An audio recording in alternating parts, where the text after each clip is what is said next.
Get creative with what you're doing with your old fabrics. If you can, recycle them, upcycle them. Welcome to this video. I'm still in my travels in India, but I wanted to make an introduction for a video that I made when I was at home. So if you would like to follow my vlogs while I'm in India, please go over to the fly section of Seam-Parle-Fly.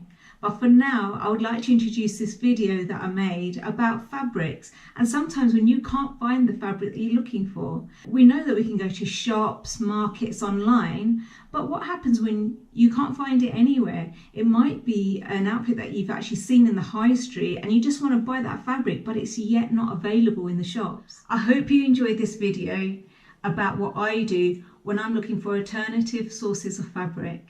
As well as getting your cotton on the roll, be really creative where you can find your cotton. This is a sarong I bought in Thailand. But what I want to do is I want to sew a pair of harems out of these. So stay tuned for that tutorial. When I say get creative of where you're going to source your fabric from, you can use saris. And because they're all laid out with either embroidery or patterns, you can actually fit the pattern or embroidery around what you're making. So if you're making a dress, you can have some of the heavier pattern at the top and some of the plainer stuff. So I'll show you what I mean. Most saris, they usually have a bit of fabric which is around 75 centimeters wide, and that is for you to make your blouse piece. Now they usually have embroidery for the sleeves, sometimes even on the neck, but that's enough fabric just to make a small blouse. The actual sari fabric itself is usually between 5.5 and 6.5 meters. So just really depends on the manufacturer and what they're doing.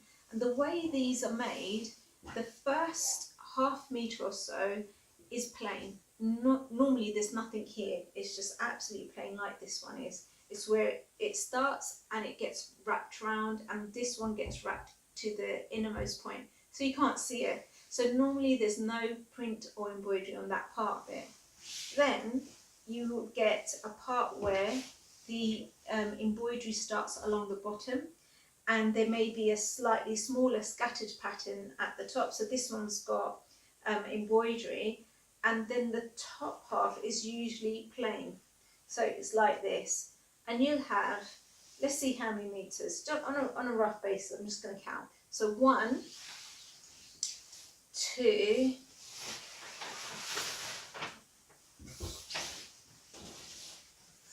3,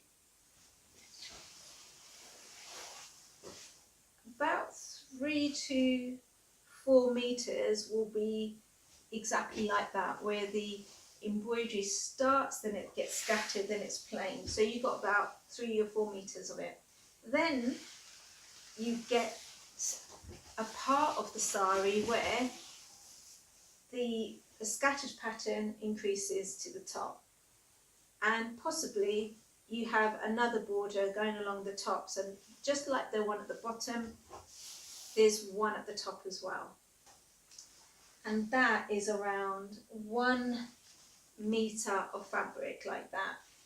And the last part of it, which is the most heaviest part of it, you'll have the finest part of the sari, the most amount of detail, and whether it's a print or embroidery, this is where you're going to get the highlight, and that is because it's the bit that normally hangs off your shoulder.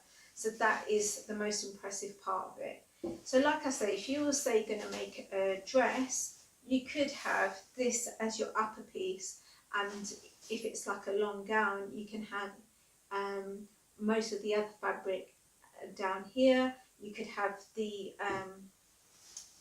heavy part on you as sleeves. You could have bell arms, really, show this fabric off, or of course you can have short arms with it, short sleeves I should say.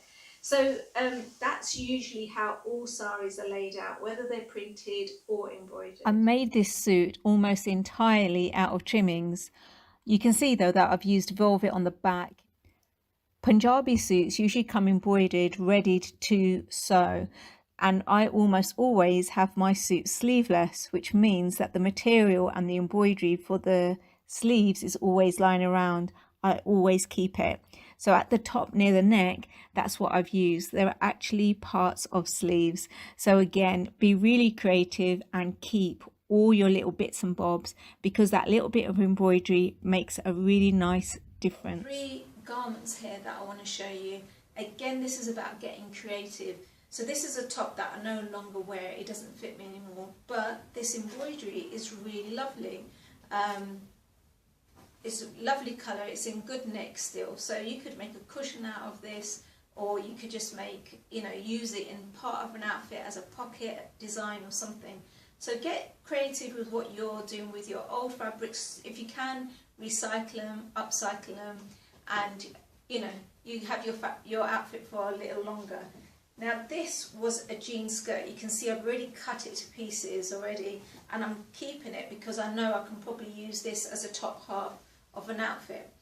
It had a glitter border that came low here, and it was really beautiful paisley design.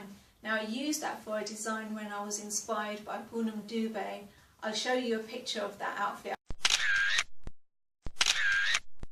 I just used it as the bustier underneath, and it came out really well. The colours worked really well. So again, try and use what you have at home. It's free.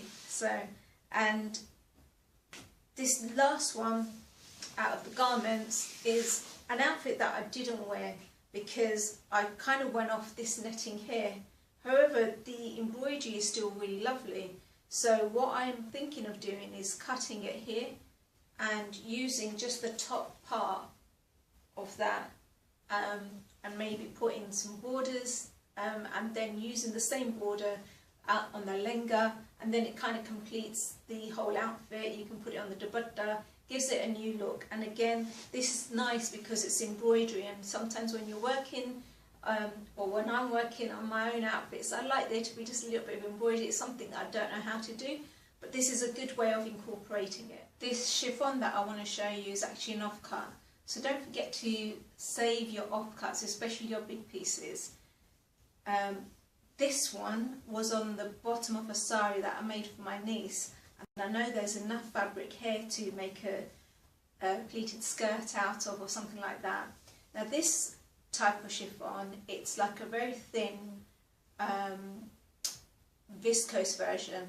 It's not pure, so it's nice and easy to manage, yet it's still flimsy, and the colours come out gorgeous on this too. So again, let's be creative about where we source our fabrics. This is a pashmina shawl. It didn't cost a lot of money. It's about £3 in the market. What I like about it is the colour gradient. So it's known as ombre, and it's hard to come by. So when I saw this, I thought, right, I'm going to wear this as a shawl to begin with, and then when I know what I want to make, I'll actually make an outfit out of it. Probably like a kaftan, or just a wing, like bat wing top or something like that. It's really comfortable to wear, long as it washes correctly. So watch out for the washing instructions and how good it stays after the first wash. This is cream threadwork done on cream georgette. It's called chicken. First I made a panelled lehenga out of it, and then I had it dyed red and made into an Anarkali, which is more or less just like making the panels smaller and joining onto the blouse so that it's more of a dress. But no one could have guessed it's the same outfit. I've just got another piece of silk that I want to show you here. It's already got embroidery on it, so what I actually did with this one, I used it as a blouse piece, and I made a handbag out of it, and I had a rainbow effect, really colourful lehenga to go with it, and I'll show you the picture of that outfit. It came out quite sweet, I liked it. Now lastly, what I want to show you is this pleated skirt. I picked this up in the sale in Marks and Spencer's.